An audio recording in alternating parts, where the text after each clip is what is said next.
bottom, just outside the top 10. This one, I think, is the most controversial. But I'm waiting to see what you guys think in comments, to see if anyone agrees with me.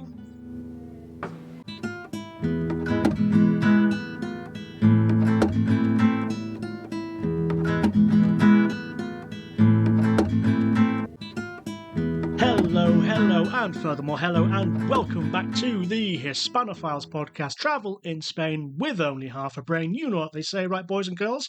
Don't hate La Plaza, hate El Rey. On today's episode, we are fulfilling a lifelong ambition I have had, well, since the age of 16. That was accomplished this year in Semana Santa, in Easter of 2025, when I finally visited Castilla-La Mancha, the final region of Spain on my list. And with that visit to Toledo, it means I have finally visited every single region, every single comunidad autónoma here in Spain, something I have wanted to do for a long, long time. And with that, we now have the ability to brutally rate every single Spanish region, every single autonomous community, from the very worst to the very best. My name is James. We are recording this episode in late June 2025 in a very hot and steamy Barcelona, and it is even more hot and steamy in our recording studio, aka my flat. So here I am sat with a cold drink next to the microphone and my shirt casually discarded on the floor. Now do your best to forget that detail as we jump straight into our regular segment, starting with Spanish news. This one is very Barcelona-centric, so I apologise, anybody listening in Madrid. I can barely believe I'm saying this, but they have finally finished Glorias. That will mean nothing to you if you don't live in Barcelona, but Glorias, one of the main public areas in the eastern half of the city, the meeting point of Diagonal and Gran Via. It is now just a big plaza, a big park, if you will, a big public space. And after years and years and years, the public works have finally finished. And even more astonishingly, after being for years one of my least favourite parts of the town, it is actually quite a nice place to go for a walk now, heavily pedestrianised. You can drive along the main thoroughfare still, the road takes you underneath the actual plaza, but you've got a main walkway which effectively mirrors the Diagonal with a bike lane for you as well. There's a couple of play parks for children, there's a climbing zone, I think, a basketball court, one big circle of grass for picnics and sunbathing, that sort of thing. You've got the tram stop, which goes close to the Museo de Diseño, the design museum, which is next to the big dildo tower, the thing you're probably all familiar with when you think of Glorias. And you've got a couple, I wouldn't call them fountains, but they're these big concrete slabs along the main walkway that fill with about 1 inch of water when they're turned on during the day, and all the local children happily go running about, splashing, throwing water at each other, play fighting in these quote-unquote fountains. That's the reason why I haven't got any video footage for you today, because that would land me in jail, so we're not going to do that.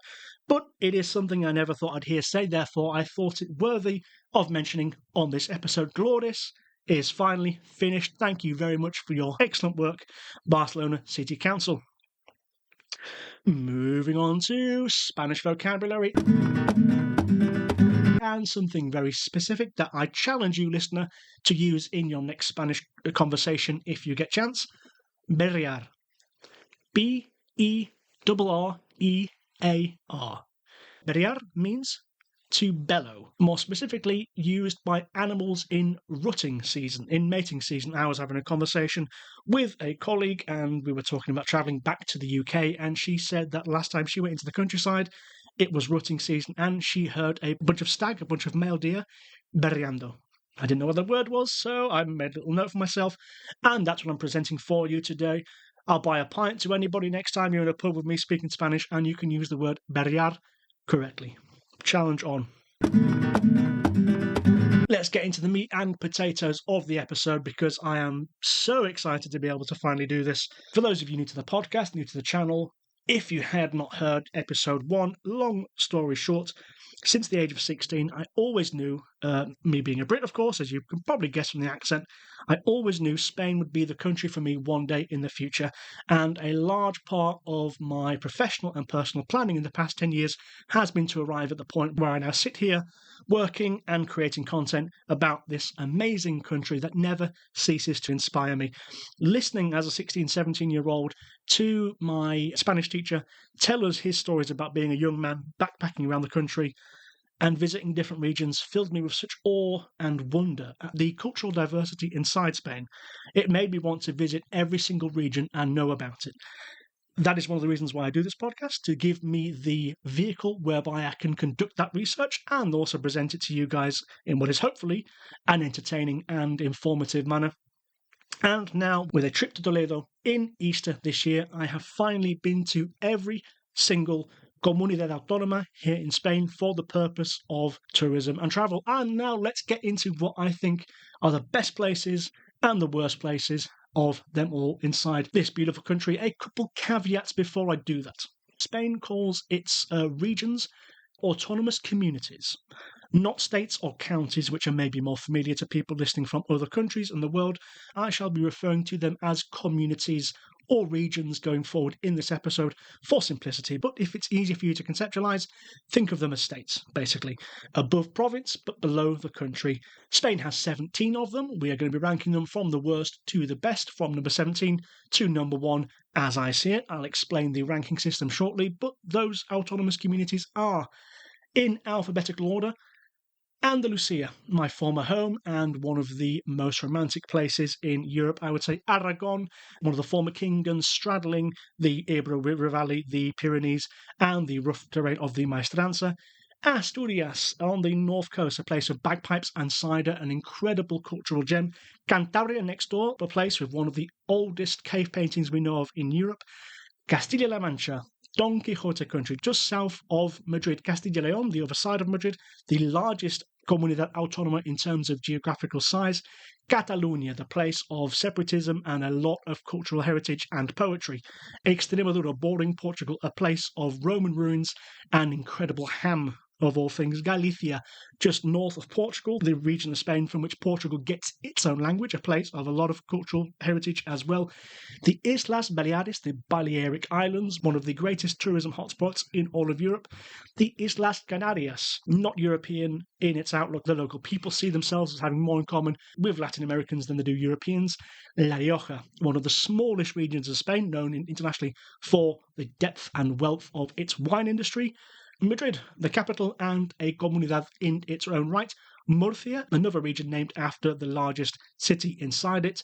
Navarra, the floral community of Navarra, to give it its full name, wonderfully rich in Basque culture as well. País Vasco next door, one of the most idiosyncratic regions in all of Europe, I would say.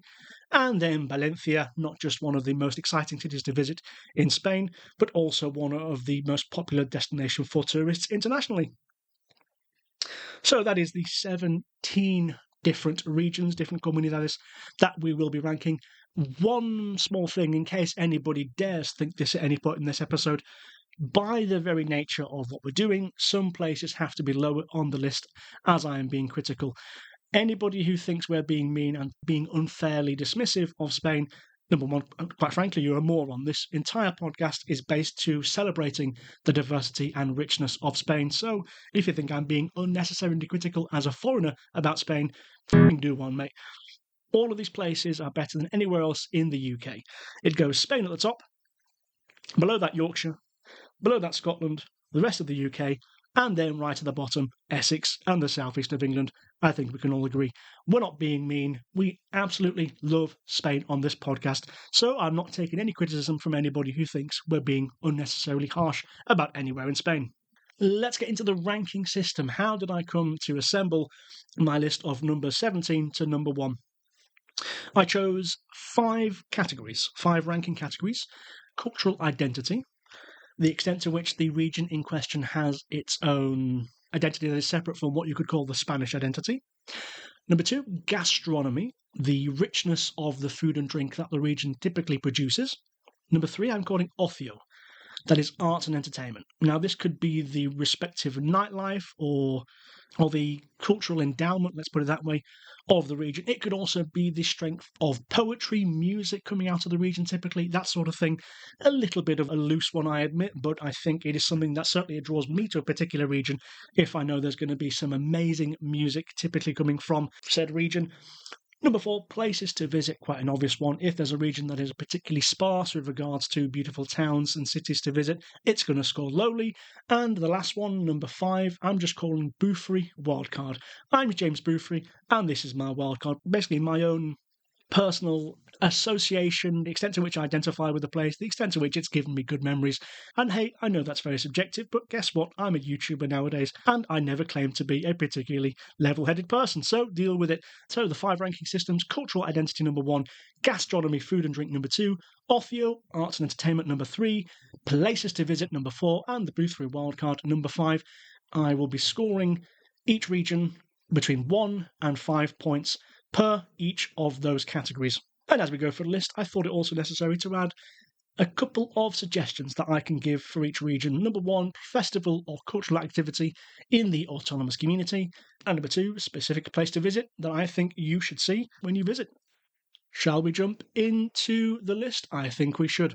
Starting with number 17, the lowest on the list, unfortunately. It is the most recent one that I visited the first time, Castilla-La Mancha, scoring a total of 6 points, 1 for cultural identity, 1 for gastronomy, 1 for Othio, 2 places to visit because there are some incredible towns and villages inside Castilla-La Mancha, and 1 for the Boothry wildcard. Unfortunately, it's not a place that I identify with that well. It doesn't have any major writers, musicians coming out of it nowadays, and also with regards to events, with regards to culture, it doesn't offer as much as many other places on this list. 6 points in total. The activity that I think you should do when you visit Castilla-La Mancha is the San Mateo Festival of Cuenca. Cuenca being one of the smaller provinces, it's also one of the provinces that nowadays in Spain sees a lot of emigration of people from there. Cuenca, I've not been, it's high on my list of places to go. And the San Mateo Festival celebrates the Christian reconquest of Cuenca, I think in the 1170s, more or less. It takes place every September, and you see an abundance of colour in the main square, with the highlight of the festival being La Vaquilla. Essentially, much like in Pamplona, they have a young bull, take it off the leash and allow it to run through the streets as people run in front of it and get chased by it. Not quite the same as San Fermin, which we'll be talking about shortly, because in San Fermin you get a bunch of bulls running in one direction, stopping in the Plaza de Toros. La Vaquilla of San Mateo, this bull is more or less given carte blanche to run anywhere it likes, and your job is just to not get between its horns. The best place of interest to visit in Castilla-La Mancha, it is Toledo's Juderia. Again, we've got some content about Toledo coming very, very soon, the former medieval capital of Spain. La Juderia, the Jewish district of Toledo, is so beautiful in its architecture, so quaint to visit. Yes, there are lots of tourists, so if that's something that annoys you, number 1, why listen to this podcast? Number 2, get a life. But it is charming, it is beautiful, it is quaint, a stunning place to spend some time. Moving on to number 16, it is Murcia. Located between Andalusia and Valencia, it has a set of unfortunate neighbours that get more attention than Murcia does. Murcia still gets a lot of international tourism because of its climate, and I think also because it's relatively low prices with regards to accommodation. I gave it 1 for cultural identity, 1 for gastronomy, 1 for Othio, 1 for places to visit, but it scored 3 points in the Boothry wildcard because it's the southern half of Spain, which is my favourite part. Therefore, it scored 7 points in total. The activity that you should take part in when you go to Murcia is El Bando de la Huerta. La Huerta being, I guess you could call it the Spanish version of an orchard. El Bando de la Huerta, taking place every spring after Semana Santa, is the local celebration of agriculture. So it's celebrated with kind of big floats, traditional, what I see as peasant dresses, the attire of the peasantry of people working the land, and lots of music and alcohol, as is quite typical in Spain. The best place for you to visit, as far as I'm concerned, in Murcia is not the city itself. Take a bus 1 hour south to the coast to Cartagena, aka New Carthage, a place of incredible ruins. You've got an amazing Roman age amphitheatre that is begging for you to go and take some photos for Instagram, and all in all, a beautiful little town that I think is really overlooked here in Spain. Moving on, number 15. This one might be a surprise to some. It is Aragon, scoring a total of 9 points, 2 for cultural identity, it being a kingdom in its own right, a lot of history, and it also has its own language, Aragonese, which sadly is dying out quite a lot. 1 for gastronomy. There's not real any notable dishes, meats, fruits, drinks that I know coming from Aragon.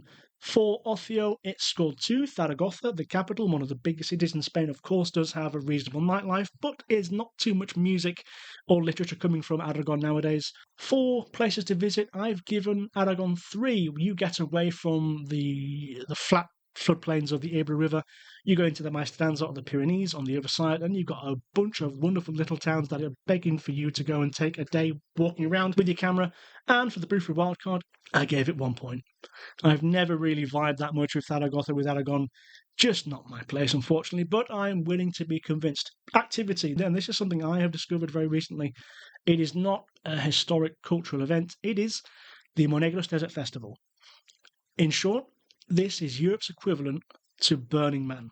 Monegros Desert Festival is a techno and hard electro dance festival that basically just takes, I think it's about 2 days, i.e. 1 weekend over 1 night, in the desert, in the middle of Aragon. One of our regular podcast hosts and listener favourite, Angelique, has been there several times, and she gives it the full thumbs up. Something I'm thinking about going to next year, so if anybody wants to join me, rent a car, we'll go get sticky and hot and sweaty in the middle of the desert listening to some hard trance and techno. Best place to visit in all of Aragon, Albarracin. In the High Maestranza, it is another medieval town that is so beautiful in its architecture and its quaintness as you walk around it. Close to Teruel, so not too difficult to get to, but absolutely beautiful in every single corner of it. We continue, number 14, La Rioja, the wine region. Therefore, as you can imagine, on the second category, gastronomy, food and drink, it scored highly. I gave it 4 points, but otherwise I gave it 1 for cultural identity. There's nothing that distinct about it culturally. For ocio, I gave it 1. For places to visit, because it's such a small region, I gave it 1 as well, but the wildcard, it scored 2. 9 points in total for La Rioja, gets it to 14th place. The best activity, Haro Wine Festival. Taking place, I think, every July. This recently made it into our last episode 21, the top 10 bucket list items to do in Spain. Haro Wine Festival, as the name would suggest, takes place in the city of Haro, and you basically take your bottle of wine, your big bag of wine, and have a wine fight across the town. Everybody kind of leaving with a purple stained t-shirt. Looks a lot of fun, something I want to do very, very soon. The best place to visit in La Rioja is, of course, one of its beautiful bodegas to go and have a drink and learn about the history of the industry. Moving on, number 13, Cantabria, another one of the smaller comunidades here in Spain. It scored 10 points in total, 1 for cultural identity, 2 for gastronomy because its seafood there is rather special. For ocio, for entertainment, I gave it a 1. There's not that much happening with regards to music and entertainment in Cantabria. For places to visit, I gave it 2. But then for the Brufri wildcard, I gave it 4 points. Top it up and get to 10. I've always had a thing about Santander, the city. It's very charming, very pretty, and I think really understated and really undersold internationally with regards to tourism. And I'm also a big fan of its football team, Racing the Santander. That's the real reason why I gave it 4 points for the 5th category. You already know that, but like I said, I'm a YouTuber, so I don't have to be fair. Best activity in Cantabria is not in the capital Santander. We're going to go slightly down the coast, I think toward the Basque Country, to the town of Castro Urdiales, and its regular annual festival, Coso Blanco. This takes place the first Friday in July every single year and has been doing so since 1948, so a relatively young festival by Spanish standards. It's similar to Las Fallas in many ways. You get these big floats made of white, and prizes go to the teams, the organisations that make the most spectacular, most eye-catching, most beautiful floats, or carrozas, as they are known in Spain, with lots of music, with lots of drinking. You guys know how the Spanish do it. Best place to visit in Cantabria, the Cuevas de Altamira. Another topic we discussed recently in an episode. This is where we saw first evidence in Europe of Neanderthal age cave painting. And Picasso visited the Cuevas de Altamira, saw the bulls on the walls, and said, after Altamira, everything is decadence. Number 12, and this is going to be one that's controversial because I know this is a place that has many, many fans up and down Europe. The Canaries, the Isles of Dogs, Las Islas Canarias, scoring 11 points in total. 2 for cultural identity. Like I said, the people of the Canaries see themselves as not European, but being more related to the people of Latin America. 2 for gastronomy. Again, very, very good seafood out there. 4 for ocio, arts and entertainment. As you guys probably know, tourism is very, very hot in the Canaries, and there are some incredible activities to be done in the Canaries. Places to visit 2. And then the Boothby wildcard, it only scored 1, I'm afraid, because it's so much dependent on tourism and doesn't have that much, I think, to offer locals in the same way. I didn't score it very highly. Best cultural activity in the Canaries would be, it's a little bit prosaic, but it has to be mentioned, the carnival. I think Tenerife has one of the best carnivals in all of Europe, and it's very, very famous and draws a lot of tourism outside of the regular, let's say, the regular season for tourism. And then the best place to visit in all of the Canaries for me would be Timanfaya Volcanic Park in Lanzarote.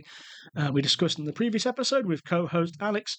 I think Lanzarote is still volcanically active, and Timanfaya is the place where there are geysers all over, where people will pour a couple litres of cold water into the geyser, which a few seconds later will shoot up in the form of hot steam. Don't put your hand over it, because it will burn, but an amazingly beautiful place to visit, and I really don't think there are many landscapes in Europe that are comparable to Timanfaya. So, take a camera and have a good evening. Number 11, just outside the top 10. This one I think is the most controversial, but I'm waiting to see what you guys think in comments, to see if anyone agrees with me. Madrid. A global centre for commerce, for sport, for fashion, for cinema, everything else. Not high on my list, unfortunately. A meagre 11 points are what I scored Madrid. Why? Cultural identity, 1 point. It is a young capital. It is an artificial capital. Philip II, I think it was, who moved the capital of Spain from Toledo to Madrid just so that his capital could be in the centre. It doesn't have centuries of history in the way many other places in Spain do, and its population is a mixed match of people who have moved from other places, so it doesn't have the same pedigree of culture as many other parts of Spain do. Gastronomy, 1. Again, there are not too many dishes that Madrid is famous for that you can't get in other places. Calamari sandwich? Come on, it's not even on the coast. The calamaris can't be that good. I refuse to buy it.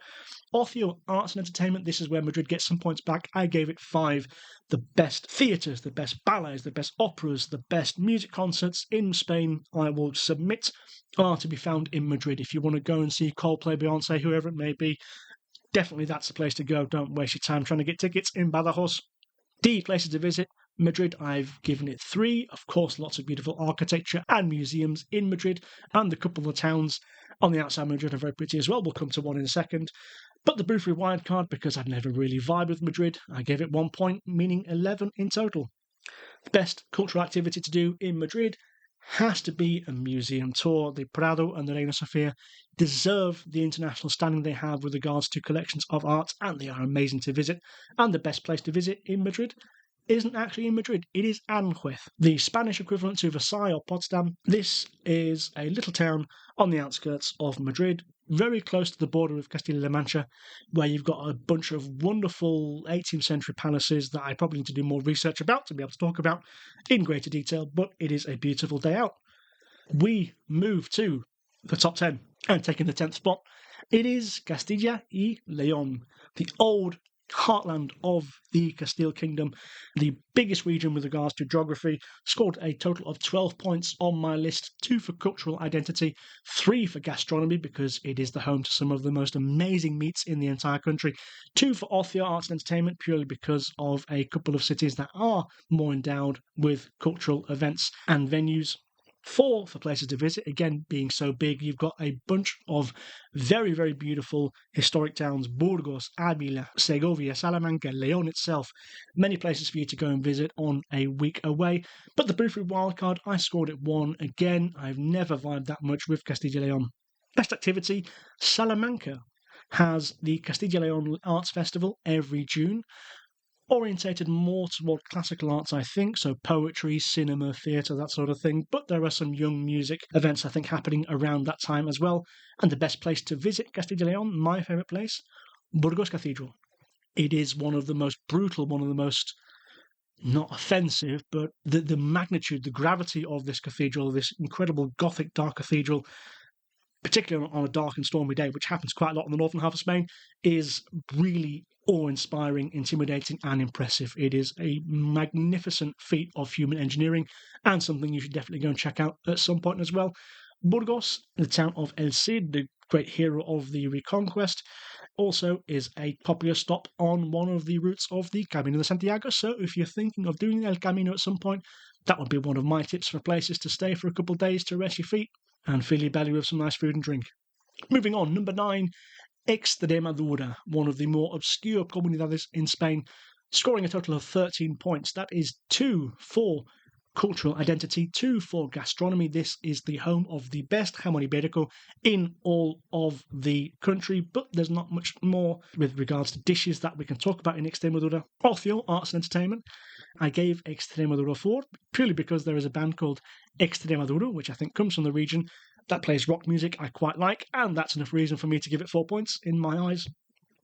Places to visit 3. Extremadura is endowed with a lot of smaller towns with very, very well preserved Roman ruins. Mérida, Cáceres, Zafra, more places whose names I've forgotten right now. The best activity would be the Carnaval in Badajoz. Badajoz, I think, the largest city in Extremadura. Its Carnaval is one of the more celebrated ones in Spain, and the place to visit would be Mérida, the Roman city. A day of Roman ruin hunting, I think, is a day well spent. Moving on, number 8, and this could be another controversial one, but we're going back to the islands in the Mediterranean. It is the Islas Baleares, the Balearic Islands, Menorca, Mallorca, Ibiza, and the smaller ones in between. A total of 13 points awarded, 3 for cultural identity. The Balearic Islands, speaking Catalan, enough for me to give it 3 points. For gastronomy, food and drink, I gave it 2 points, apart from a very amazing gin factory in Menorca, I think it is, and a couple of regional drinks. There's not too much to be celebrated here. Ocio, arts and entertainment, I had to give the Balearic 5 points, purely on the basis of its clubbing scene. You guys are familiar with Ibiza, of course you are. It's worth the hype, it's worth the money, one of the best party places in the entire world for a reason.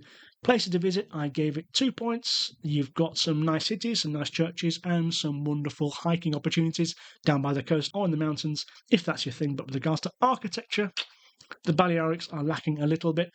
And the Buford wildcard, 1 point. Again, kind of these touristy islands, these big resorts full of Germans, Brits, Irish, not for me. So I had to turn it down a little bit. Best activity that I can think of in the Balearic Islands, I've gone a little bit prosaic, and you can call me a hypocrite off the back of what I just said, but it would be a full night at Ushuaia nightclub. I think I pronounced that right. Ushuaia, one of the big ones in Ibiza. You know what I'm talking about. A full night there, absolutely going for it, with beautiful people around you, I'm sure, is an amazing event. You guys can let us know after you listen to this episode whether or not you agree. Best place to visit in the Balearic Islands, for me, would be the old town of Mahon in Menorca. Get away from the hustle and bustle of Ibiza and Palma and Menorca, the quieter island of the Balearics. The old town is really a beautiful place for a nice stroll along the seafront and a good hearty lunch with a glass of wine. Tell me if you agree. Number 7, and we are going to completely the other extreme with regards to climate in Spain, Navarra. Famous for long periods of rain and wind, which, as you can imagine, doesn't really bother a Brit. 15 points in total, 4 for cultural identity, Navarra being one of the more distinct regions of Spain with regards to culture, 3 for gastronomy, 2 for entertainment, ocio, and arts, 3 for places to visit inside Navarra, and for the Boothry wildcard, I gave it a 3 out of 5 because I've always loved Pamplona and those rocky, rough, rugged mountains that cover Navarra. Activity, an obvious one to choose, San Fermin, the running of the bull, something which I am currently planning for next year. It is one of the most storied, one of the most internationally famous festivals in Spain. Put on a white shirt, white trousers, a red neckerchief, good running shoes, and you put yourself in the old town of Pamplona, the capital of Navarra, and you run in front of a bunch of fully grown male bulls, and you do your best not to die. It's as simple as that. Imagine the adrenaline while you're doing it, and then the endorphins as you finally jump to safety over one of the fences that line the route. The endorphins, you must feel, I cannot wait to do it. Alex was kind enough to tell me that I need to lose a bit of weight in the last episode, the little prick, but I'm very sure that I'll survive. Famous last words. Best place to visit in Navarra would be the Pamplona Old Town. When it's not San Fermin, it's a really pretty town. And if you go, I think it's the northern side of the city, you get amazing views of the surrounding landscape as well. Definitely want to visit. Number 6, just outside top 5. This one might be a little bit unpopular. It is Asturias. Asturias, one of the most distinct places in regards to culture in Spain. I believe it's the only region, the only comunidad that was never occupied and controlled by the Moors. I might be wrong there, but I think that is the case. 17 points in total, 4 for cultural identity, 4 as well for gastronomy, famous for its cider and its very rich, beautiful stews. 2 points with regards to entertainment. There's not that much going on inside its main cities, Oviedo and Gijón. 3 points for places to visit. If you get away from the big cities, particularly Gijón is not very attractive. Oviedo is pleasant, but if you get into the mountains surrounding it, the Picos de Europa, in the previous episode, this was our top tip of things to do in Spain. A beautiful place to go with a car, with a camera, and maybe a bit of camping as well. And the Boothry wildcard, how much do I like visiting this place? 4 points, one of my most favourite ones to visit. 17 points in total. The best activity for me in Asturias is an afternoon of listening to Asturian bagpipers play their folk music and cider tipping. If you've never been to Asturias, yes, because they have so much apples there, cider is their drink, but the way in which you drink it is very, very idiosyncratic. You don't just get your glass and pour the bottle in like a noob. You take your glass, it'll normally be quite a small glass, the sort of thing you'd call a caña in Spanish. You put it down by your waist, in your left hand if you're right-handed, or in your right hand if you're left-handed. You tilt it to about 45 degrees. Then you take your bottle of cider, extend your arm, bring it above your head, and you tip the bottle to allow the liquid to descend from the bottle, and you try and catch it in the glass by your waist. If you've never done it before, you're going to spill some, so I'd probably not invest in the best quality stuff when you first try it out, but it is quite novel. There's a lot of fun doing it. The reason why the Asturians do this, they say, is that it breaks the flavour. And such a big fall as it hits the glass, obviously a cider is something that is carbonated, it starts to fizz, and that fizz will release a lot of aroma in the glass. So the idea is not to fill the glass, you just pour it, get maybe about a third of it, I think, full, draw it to your nose, and you should get a wonderfully powerful aroma of cider, of apples, before you take a swig. That is the reason why they do it, and it is something quite fun to do, regardless. Best place to visit in Asturias, I've already discussed the Picos de Europa, a camping trip in one of Europe's most beautiful but smallest mountain ranges, is something that's going to change your life without a shadow of a doubt. And we get into the top 5 regions of Spain, the top 5 comunidades. Can you guess what they are? Number 5 is the one I live in, Catalonia. No doubt an incredibly unpopular choice for some people. No doubt some people think it should have come even lower than that. Probably the most divisive region of Spain where it comes to reputation of people and domestic politics is concerned. A total of 18 points. It is a place that is incredibly rich with culture and everything else. Let's dive into the split. 5 points for cultural identity. I had to do that. It is the part of Spain that is most closely related to separatism from the Spanish state, for better or for worse, but its people really do not see themselves in many ways as Spanish. So 5 points for identity, 3 points for gastronomy. Catalonia has a lot of beautiful dishes and a lot of beautiful wines, therefore it scored quite highly there. 4 in terms of ocio, arts and entertainment. Barcelona is incredibly endowed with music, with theatre, with writing, with poetry, with festivals, but if you don't speak Catalan, which many of you won't, it does limit your options as to how much you can get out of that. Therefore, it didn't score 5, it scored 4 only. With regards to places to visit, 4. It is not the biggest comunidad by a long shot, but you've got an incredible wealth of medieval towns, Roman ruins, modern resorts, whatever you want, you can find it here in Catalonia. But the place where Catalonia fell down is the Boothry wildcard. I've lived here 4.5 years, but what can I say? Catalonia, I'm sorry, it's not you, it's me. But you scored 2 points on that particular ranking, therefore 18 points in total and 5th place. The best activity for you to partake in here in Catalonia would be a Castells contest, something we also discussed in the previous episode. Episode 21, Castells, is a sport. Basically, you get a bunch of people to form what we'll call human towers by standing on each other's shoulders. And we're not talking one daughter on her dad's shoulders. We're talking 7, 8 layers of people going stories high in public with nothing but a group of other participants in the sport below to catch you. It is absurd when you describe it. It is an incredible thing to witness live, and it is one of those, such a great example of Spain's ability to produce an activity which gets you involved. It is a big group of people taking part and somehow invokes so much drama, so much adrenaline in you. Like, you imagine looking at these young 10-year-old girl 25 meters in the air, hoping that she doesn't fall off and break her neck. It is one of those things you can't help watch, but you have to, And normally they're okay. I should say that out. The people competing in Castell's contests know what they're doing. So don't try that at home, whatever you do. But instead, come to Catalonia, come to Villafranca, which I think is the town in Barcelona province most synonymous with Castells, and have a bloody good time. Best place to visit, for me, Cadaqués, the Dali town, located where the Pyrenees meet the Mediterranean.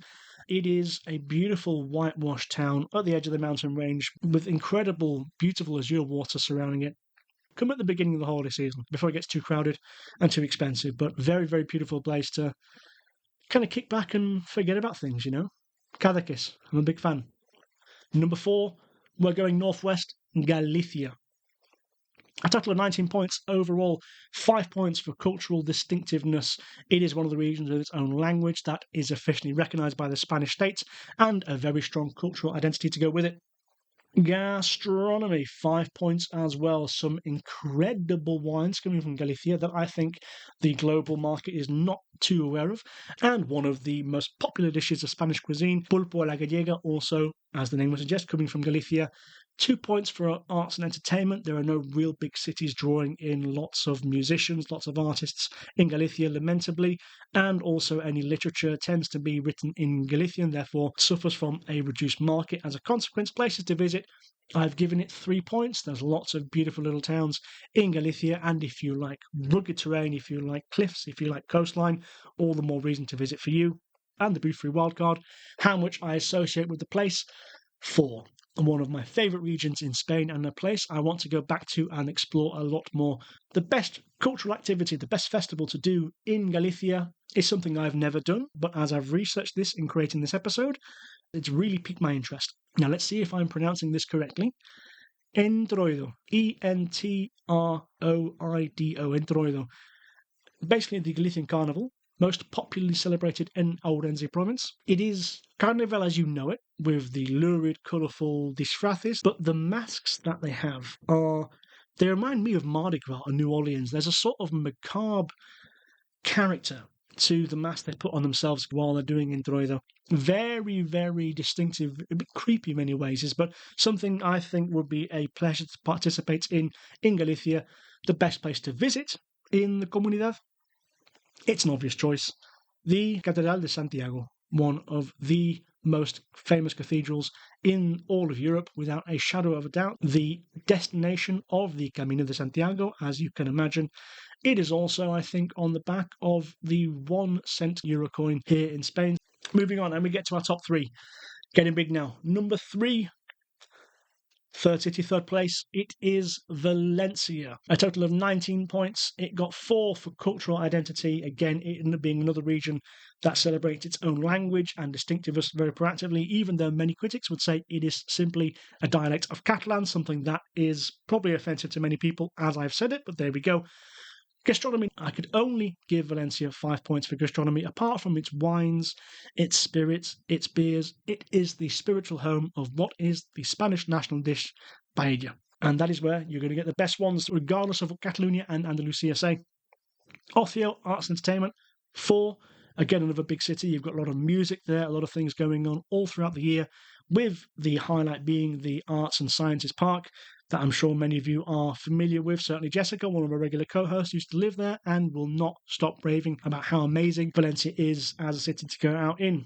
Places to visit, the 4th category, I've given Valencia 3 points. Away from the city Valencia, some of the other provinces are not so well down to the things to visit. Certainly Castellón to the north is, I'll be honest, kind of dull. And the briefly wildcard, I've given Valencia 3 points because I've had some amazing nights out in the Valencia city, but I don't know the rest of the comunidad as well as I perhaps should. Activity, the best cultural activity, the best festival in Valencia Comunidad. It's an obvious one, guys. Come on, if you know Spain, you know Las Fallas, taking place every March to celebrate St. Joseph, who I think is the patron saint of Valencia. Incredible wax floats, carrozas, all around the city, with an incredible level of creativity and imagination on display all around you. You've got firework displays during the day, the mascleta, designed just to make as much noise in the middle of the city as possible, and a week of drinking, street partying, good fun with people you don't know, before everything is burnt down simultaneously on this Saturday evening. Las Fallas are one of the coolest cultural things, one of the best free parties you can attend on planet Earth, and I say that without any reservation whatsoever. So why then does Valencia only come in third place? Well, let's look at our top two. Second place, the Basque Country, País Vasco, Euskal Herria, Euskadi. It goes by many names, and it comes second place on this list with a total of 22 points, 5 for cultural identity. Again, one of the most culturally distinct parts of Spain.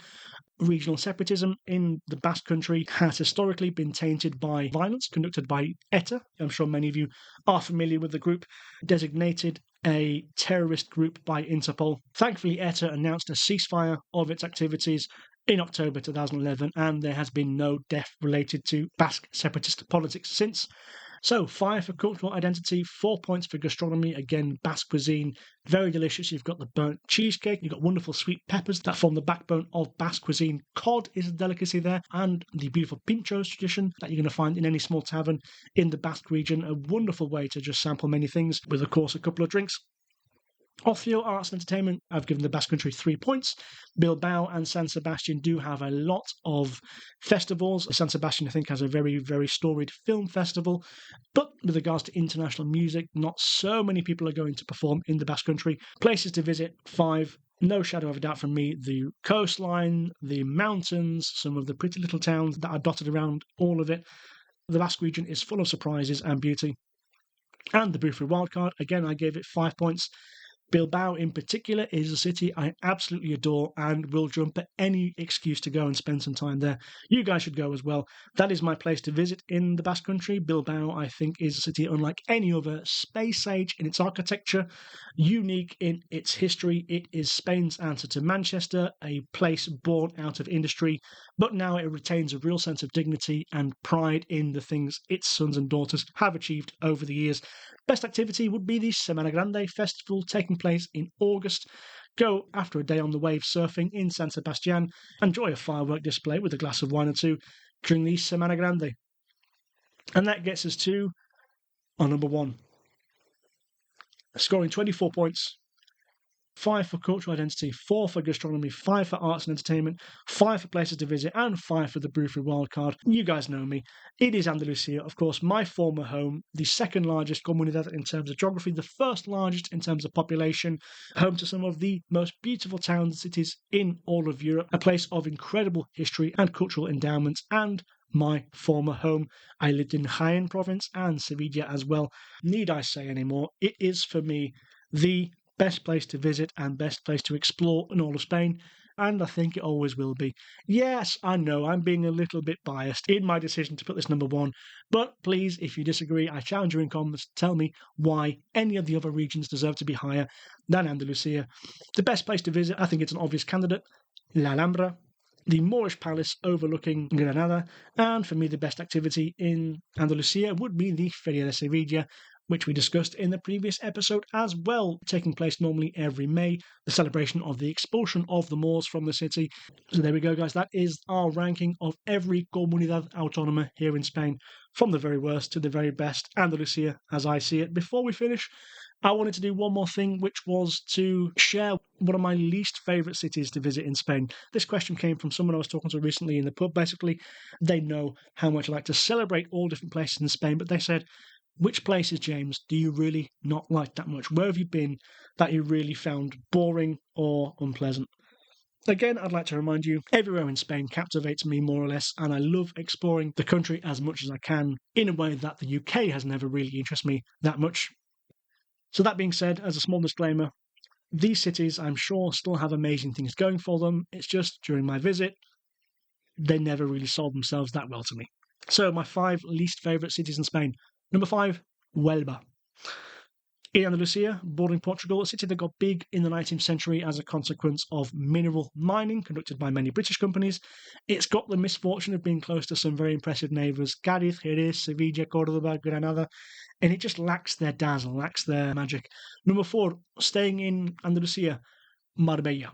Now, as Giles Tremlett put it in the book Ghosts of Spain, it is the Iberian equivalent of South Florida. A never-ending conurbation along a main highway of just bland resorts built for pasty white people from Northern Europe who don't want to integrate in Spain at all.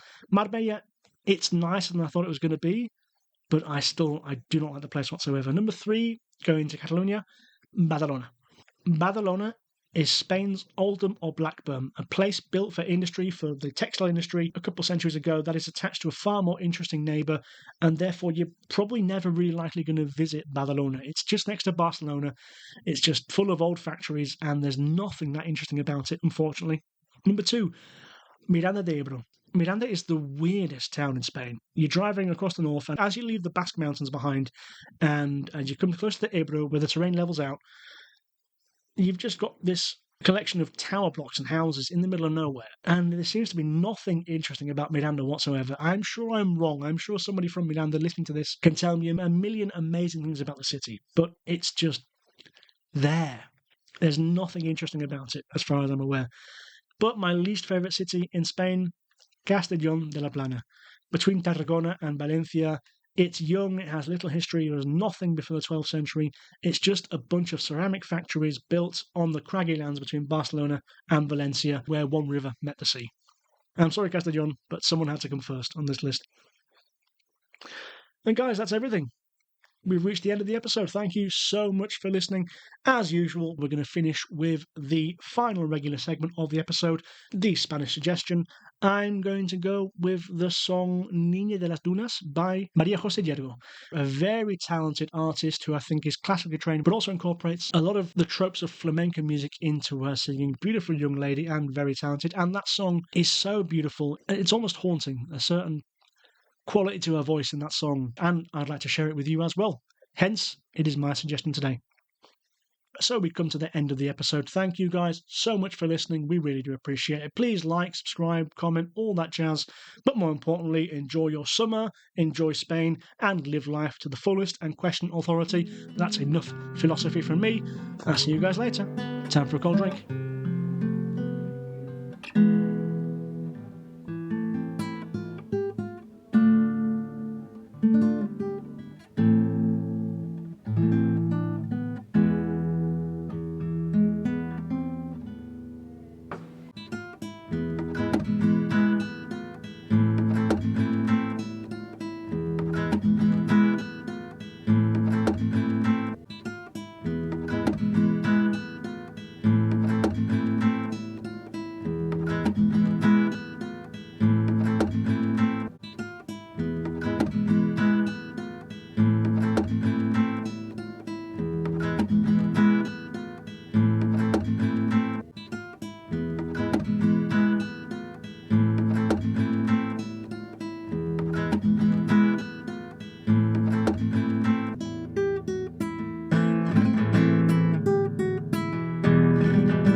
But if it's easy for you, but if